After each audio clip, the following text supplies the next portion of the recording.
ഇന്ന് നമ്മൾ ഡിസ്കസ് ചെയ്യാൻ പോകുന്നത് ഗ്ലോക്കോമ എന്ന കണ്ണിന്റെ കണ്ടീഷനെ പറ്റിയാണ്. അപ്പോൾ നോർമലി നമ്മുടെ കണ്ണിനകത്തും മർദ്ദമുണ്ട്. നമ്മുടെ ബോഡിക്കകത്ത് BP ഉള്ളതുപോലെ തന്നെ നമ്മുടെ കണ്ണിനകത്തും ഒരു പ്രഷറുണ്ട്. ആ പ്രഷർ യൂഷ്വലി ഒരു 10നും 21നും ഇടയ്ക്കായിരിക്കണം നിൽക്കേണ്ടത്. കണ്ണിന് പ്രഷർ കൂടുമ്പോഴോ അതല്ലെങ്കിൽ നമ്മുടെ നോർമൽ പ്രഷർ തന്നെ കണ്ണിന് താങ്ങാൻ പറ്റാതെയോ ആയിട്ട് വരുമ്പോൾ നമ്മുടെ കണ്ണിൽ നിന്ന് തലച്ചോറിനോട് പോകുന്ന ഞരമ്പിന് വിളർച്ചയുണ്ടാകുന്നു. അങ്ങനെ അതിലകത്തെ കോശങ്ങൾ നഷ്ടപ്പെട്ടു പോകുന്നു. ആ കണ്ടീഷനാണ് ഗ്ലോക്കോമ. ഇത് മുന്നേ മനസ്സിലാക്കാൻ എന്തെങ്കിലും സിംറ്റംസ് ഉണ്ടോ എന്ന് ചോദിച്ചാൽ സിംറ്റംസ് യൂഷ്വലി ആർക്കും സിംറ്റംസ് ഒന്നും കാണാറില്ല.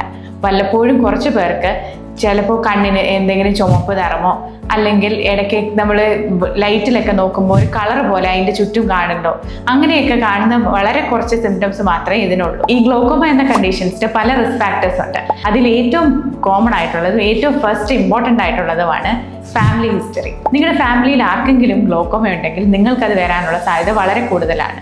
രണ്ടാമതായി മയോപ്പിയ.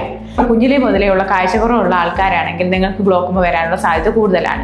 മൂന്നാമതായി നിങ്ങൾക്ക് എന്തെങ്കിലും ഡയബറ്റിസോ ഹൈപ്പർ ടെൻഷനോ അങ്ങനത്തെ എന്തെങ്കിലും കണ്ടീഷൻ ഉണ്ടെങ്കിലും നിങ്ങൾക്ക് ഇത് വരാനുള്ള സാധ്യത കൂടുതലാണ്. ഗ്ലോക്കോമ എന്ന ഈ കണ്ടീഷനിൽ യൂഷ്വലി നമുക്ക് നഷ്ടപ്പെടുന്നത് നമ്മുടെ പെരിഫറൽ വിഷനാണ്. പെരിഫറൽ വിഷൻ എന്ന് പറഞ്ഞാൽ നമ്മൾ ഏതെങ്കിലും ഒരു സാധനത്തിൽ ഫോക്കസ് ചെയ്യുകയാണെങ്കിൽ ആ സാധനം നമുക്ക് ക്ലിയർ ആയിട്ട് കാണാം. എന്നിരുന്നാലും നമ്മുടെ ചുറ്റുപാടുമുള്ള പെരിഫറിയിലുള്ള കാര്യങ്ങളും നമുക്ക് ഒരുവിധം കാണാൻ പറ്റും. ആ കാഴ്ച പതുക്കെ പതുക്കെ കുറഞ്ഞു വരും. അങ്ങനെ കുറഞ്ഞു വന്ന് നമുക്കൊരു ടണലിൽ കൂടെ കാണുന്ന പോലെയുള്ള വിഷൻ ആവും.